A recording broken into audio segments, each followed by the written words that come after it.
about the sex abuse scandal that's rocked Hollywood. Welcome to the happiest day of life. This is the best show in the world. Oh, that's good. From NBC News. What? This is Today. I want you to see you've come to the right place. With Kathie Lee Gifford My God. and Hoda November. Come on out, Hoda Live woman. from Studio 1A in Rockefeller Plaza. How do we do it day after day? Oh, yes, baby, you made it. It is Friday, November 17th, 2017. Kathie Lee's off, so guess who's here? Yes. Our pal from the Blacklist, Ryan Eggold, and we are the lucky ones. I don't because know if you are. here. That's Tim and Faith, by the way, singing that hot song. Okay, I need to make a confession. I walked in the makeup room, and I knew you were hosting, right? So I said, hey, where's Ryan? Where's Ryan? And I literally had to linger for a second and look at you because... You didn't know that this was hosting, did you? Okay, you don't even look like you. I wish that I had a video of your face when you walked in because it was terror, surprise, regret, all mixed into one. I kind of got confused. So wait. No, I'll say hi to people and they'll be like, oh, hey. Oh, hey. So this look is purposeful, right? They're not, it is. No, this is for a role for a new film, and it gets worse than this. This is as good as it gets right now.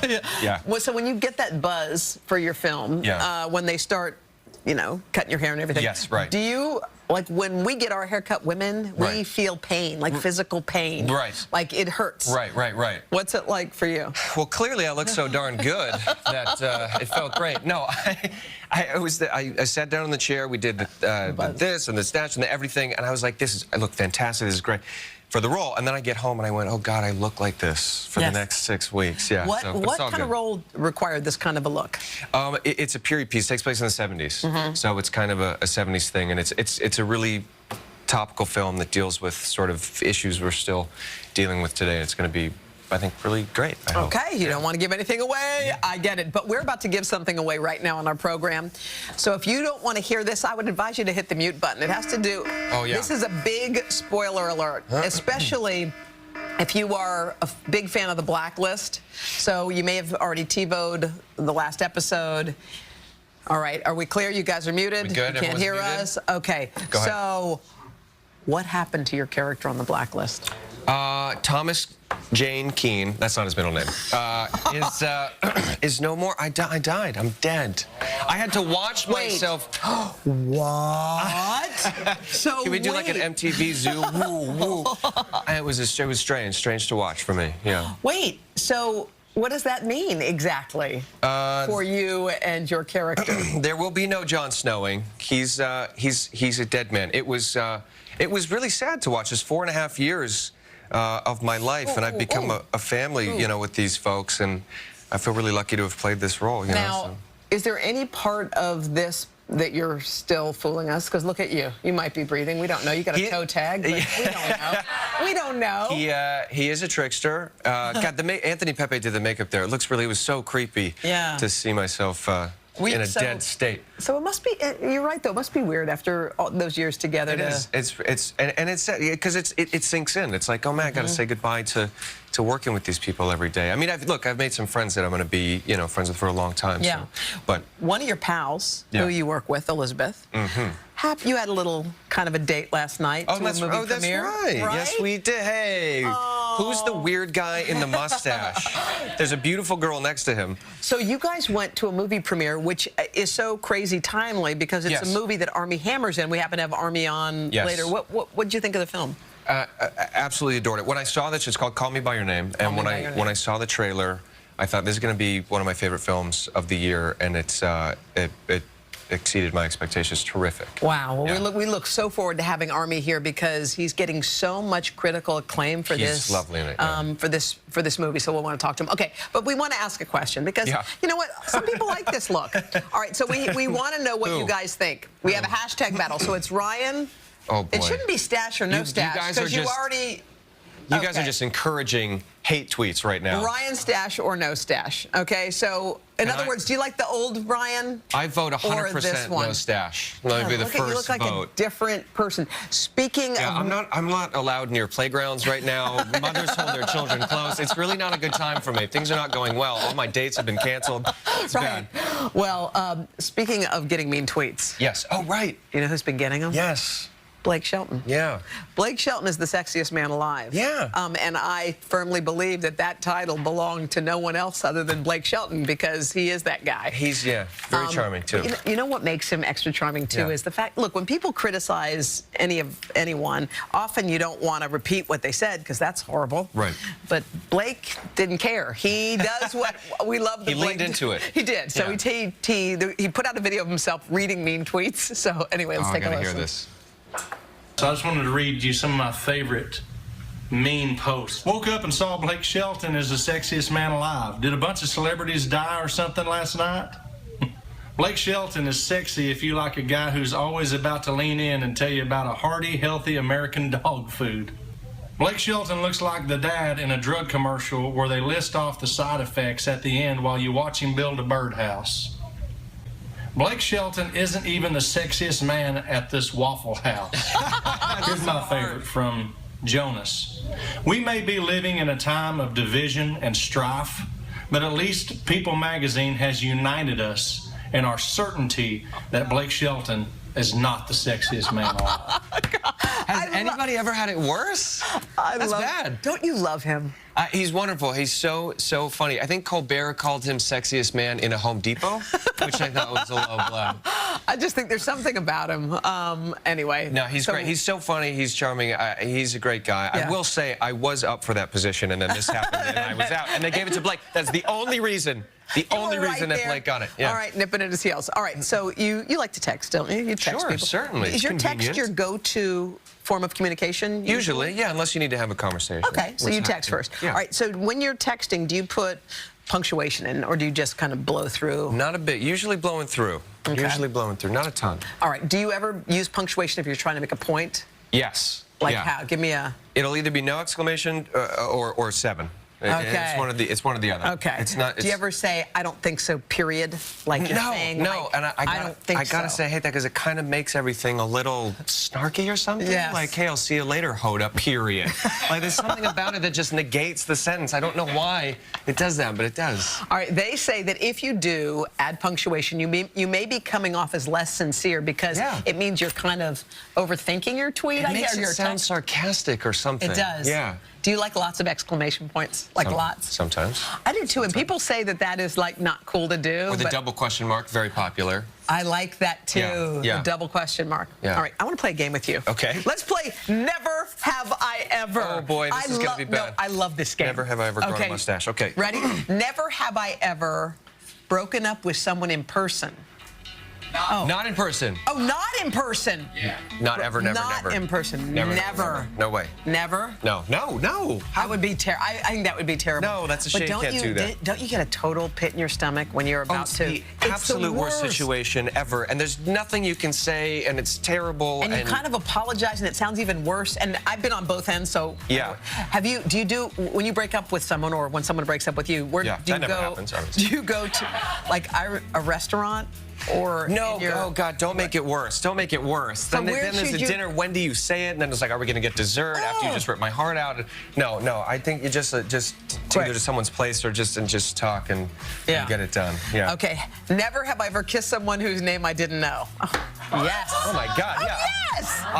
Everyone has. Yeah. This morning. Yes. This morning. No, that's not true. Gosh, I remember college. It was like, come on, who was What's that? your name? I don't care. Shut up and kiss me. Who was that? Yeah. But that's part of the fun. They don't know your shadows. You don't know their name. Yeah. It's just for a minute. It's not that big of a deal. I remember. I had a New Year's kiss. Well, a great New Year's kiss, and we didn't know. Yes. At the party. We didn't know each other, and How did it? It turned midnight, and it was just this great kiss. Wait, and what happened? that was Who kissed whom?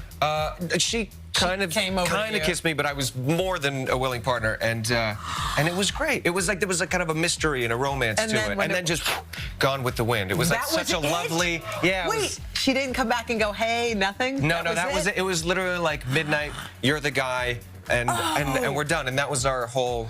And by the way, and you have a story for a lifetime now, that midnight kiss, and so does she. Yeah, it was great. Yeah. All right, never have I ever smelled my clothes before wearing them to see if they're dirty. Oh yeah, no, of course. You got to do the smell test. Have you ever Febrezed? No. Yes, you have. Have you Febrezed? Perfume. Oh my Sometimes, goodness. you know what? I've cologned. You've cologned it? Yes, certainly. Yeah. I wonder if the cologne masking is a good thing or not. It is certainly not. It is certainly not. Goodness, last night I was sitting next to a perfume bomb, and it was like I was having trouble breathing. So don't overdo the perfume or the cologne. No By the way, I did that a few weeks ago, and I only remember because literally Matt kept grabbing Kleenexes, and I go, "What's wrong?" He goes, "My eyes are watering." I go, "Are you all right?" And he goes, "Yeah, I'm great." And all of a sudden he started. And he goes, "Carson, do you smell it over there?" And I was like, "Oh no!" But sometimes, harsh, right? Yeah. You never know. Yeah. All right, we were talking, we teased earlier at the top of the show, there's a lot going on in Hollywood, especially where sexual harassment allegations come into play, especially in the wake of Harvey Weinstein. A lot of people have been wanting to hear from Ben Affleck because Ben Affleck's career was propelled through Harvey Weinstein. Obviously, he produced Good Will Hunting and stuff. And he's faced some criticism for some of his own alleged past actions. So it was interesting. Ben sat down with Savannah and kind of had an interview about his behavior. So let's take a look. All you can do, certainly as a man in my position, I'm recognizing how fortunate I am, recognizing the privilege that I have, and also, really trying to open my eyes and hold myself accountable, because that's all we can really do, and it's a lot harder than pointing the finger at everybody else. Really asking, what have I done that's crossed the line? How can I do better? How can I contribute? How can I be more respectful, more inclusive, more mindful of this stuff? And that's the kind of person that I want to be, frankly. Yeah, and you feel like you look back and thought, you know what? I wouldn't do that today. There's plenty of things, plenty of jokes I wouldn't have made, or things I wouldn't have done. It's just it's a time when has happened almost overnight. Like there's just a heightened level of awareness, and that means one of the good things about that is the self-consciousness of how am I fitting into the world here? How are my actions affecting other people? How is this interaction going to leave this person feeling? It's easy to sort of gloss over that stuff and get self-involved. The hard thing is to really, as I said, be mindful and live in the present moment. I think he is right about how it sort of all happened right overnight. One day it wasn't spoken about. Now it seems to be the thing that's talked about all the time. In your circles, are people talking about it a lot, or? Yeah, actually, yes, because it's so affecting so many folks and affecting the business, and there's so many women who are coming forward and sharing their experiences, and it's obviously terrible, but it's good that at least there is a wave of what is hopefully progress and being conscious about this, maybe in a way that we haven't been. Yeah, and for me, I'm sort of asking just sort of questions to particularly female friends of mine, just to get more, just to further understand what's it like in your experience, and yeah. I think I heard a comedian, I think it was Sarah Silverman, who said one of her mantras is, if it's mentionable, it's manageable. Right. Like something has to be in the light before it can be fixed. Right. All right, so it's Try Day Friday, so we've got something we got to try. A lot of people lose socks. That's part of life, so who cares? I don't know what happens to them. That's why I don't wear socks most of the time. You have any on right now? No, we don't. No, Nobody wants a close-up of that. All right, so we have a new thing. These are solo socks. They come in pairs of in seven, a 7 count, I guess. And they don't all match, or do they? No, they don't all match exactly. Match-esque. But they kind of match, so that way you lose one. Who cares? You can wear anything you want. No, I like that. I like the idea. That's cozy. What do you think? No, it's good. Just have a drawer full of these, and then you don't have to worry. You're going to lose them in the laundry. Right. You're going to lose them after a crazy Friday night. They are available for pre-order on a Kickstarter program. All right, we are so privileged. There is a man in our kitchen. He's right over there. Who is getting a lot of I'm ready. He's getting a lot of Oscar Can we get security buzz. in here? I mean, there's a movie we're going to be talking about that you're going to be talking about soon. He's terrific in the film. Terrific.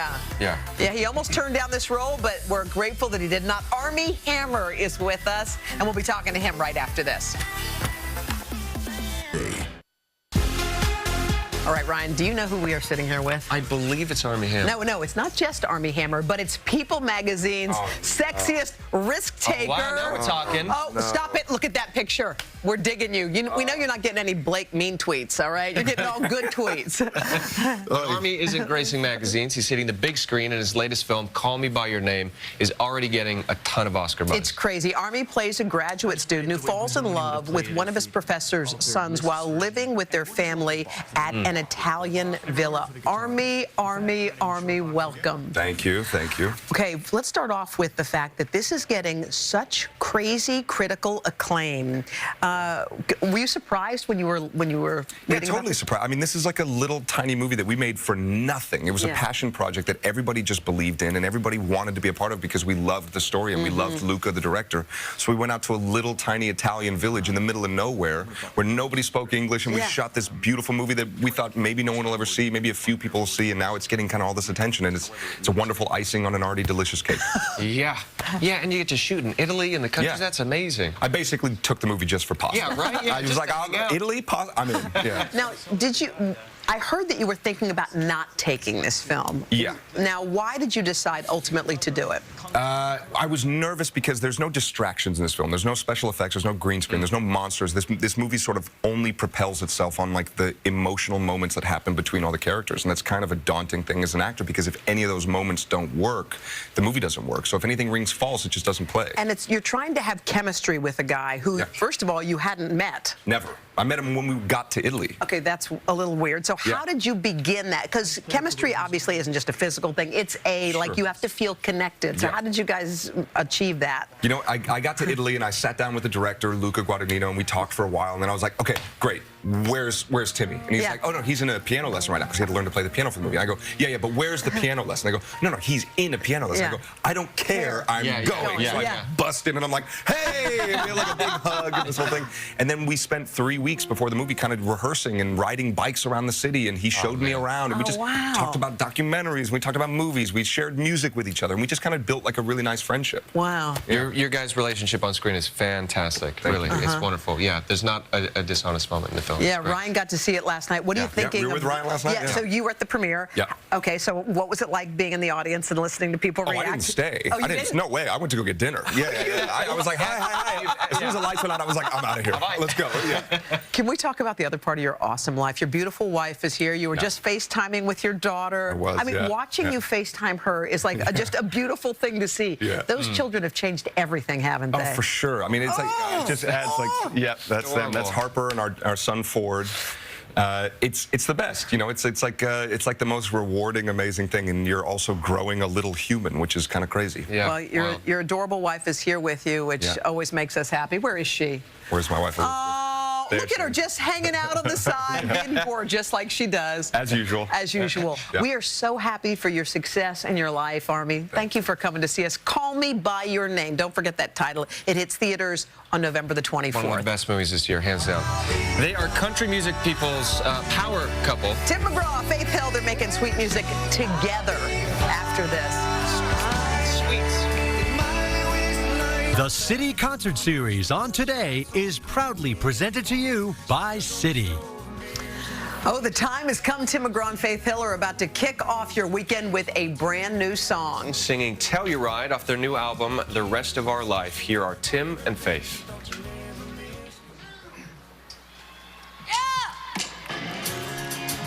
All right, come on now. Bright and early in the morning, here we go.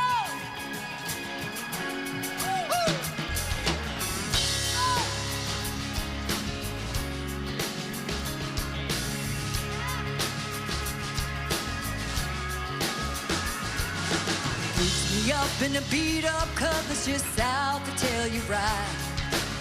One up and never said a word till we got mountain high. Said we were bound for Texas to a dusty old ghost town. I said, well, honey, what the hell? Let's chase the sunset down. And we rode on, moving along. It don't matter as long as we're together. It all feels like home. Yeah. It don't matter as long as we're together. It all feels like home. Come on, baby. She took off her blue bandana and let her blonde hair sang me a song she wrote. Lord, what a beautiful sound. And we stopped off in Amarillo and slept underneath the stars. I gave her my last cigarette and then she stole my heart. And we rolled on, moved along. It don't matter as long as we're together, it all feels like home. Yeah. It don't matter as long as we're together, it all feels like home. Feels like home, yeah. Feels like home. New York City. Woo!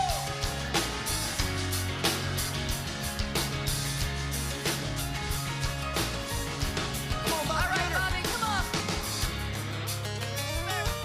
I know it's cold. Put your hands together.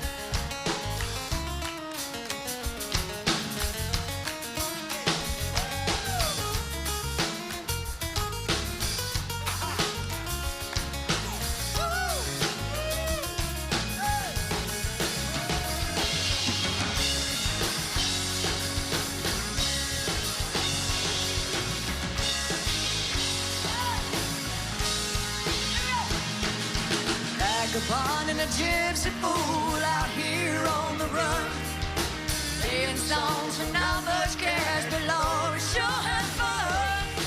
Make good love and we make good friends, Lord, everywhere we've been. Let's go back to Telluride and do it all over again. And we roll, move along. It don't matter as long as we're together, it all feels like home. It don't matter as long as we're together, it all feels like home. It don't matter as long as we're together, it all feels like home. No, it don't matter as long as we're together, it all feels like home. Woo!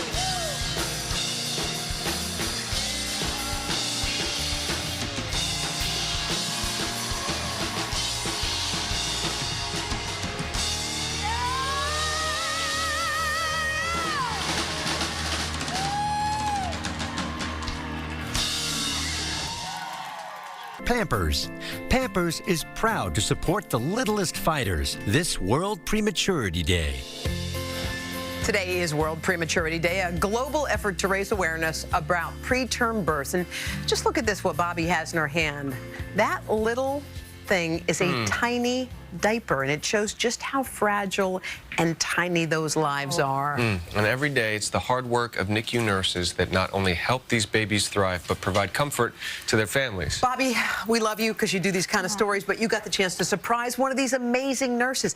When you see that, it just makes sense, doesn't it? That's right. And let me tell you, our partner at Pampers wanted to do something special for one very dedicated NICU nurse. I'm so excited for her. So I paid her a visit and gave her a few surprises we hope she'll never forget. Mary McDaniel has been a nurse for over 30 years. For the past 15 years alone, she has been on the night shift in the NICU at New York Presbyterian Children's Hospital. I love what I do. We work very hard to get our babies well. When I look into an isolate, I see a parent's hopes and a parent's dreams, and we have goals for them too. We strive for that every single night. And after a long shift, she has an even longer drive home. Mary uses music as relaxation. Bruce Springsteen is my go-to guy. He allows me the time to come down and think things out. Every discharge is close to the heart because we're just a surrogate mom sometimes. We get attached. Mary remembers each child as if it were her own, like the Wise family's Caroline, who in 2016 was born 6 weeks premature. I don't think you realize when you see your baby in the NICU the first time just how small they are. And when you can't take them home, it is beyond traumatic and devastating. It was very challenging for them. What Mary did really well was understand the entire family was in the NICU.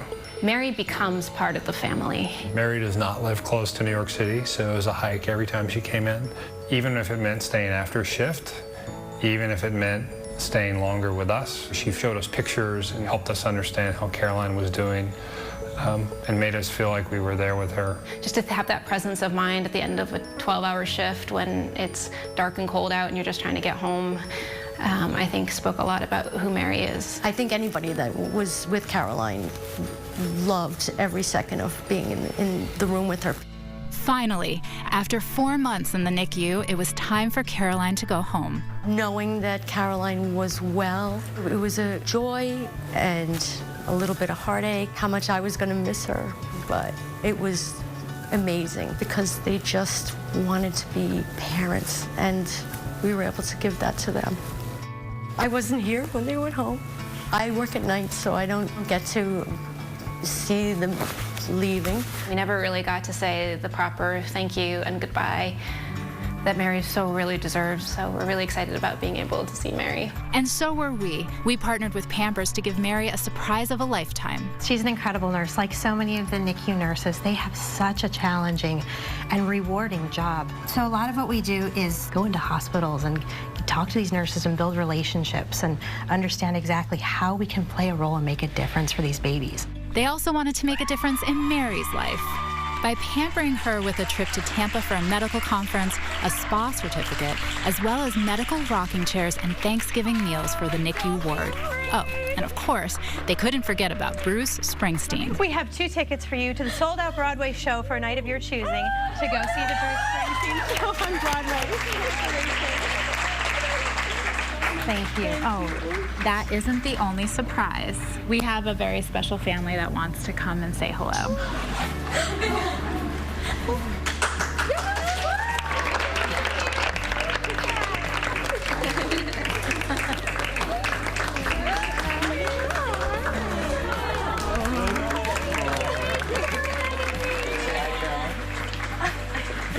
This for her wasn't a job. This was her life's work. Normalcy is something they crave, and it's such a gift to be able to give them that. Okay, Bobby, that was the most beautiful thing in the world. I mean, honestly, what a great reunion. We're sitting here with tissues. The care that these nurses, angels walking on earth, provide the little lives we see is critical, and it's hard to imagine. But even this diaper is too small for some of the babies in the NICU. So Pampers has invented a special flat diaper for babies with unique needs, and they'll be donating a box of those new flat diapers to every NICU in the country, and up to $300,000 to March of Dimes this month. Bobby, that was beautiful. You pointed something out about Mary, the nurse. She never said I. She kept saying we, and she was genuinely more excited about the gifts for her staff and the Thanksgiving dinner. So I just thank you, Mary and Aaron, who helped us produce this piece. This is amazing. By the way, that was beautiful. Just what we needed. Just what we needed. We'll be back with more right after this. That was awesome. Oh!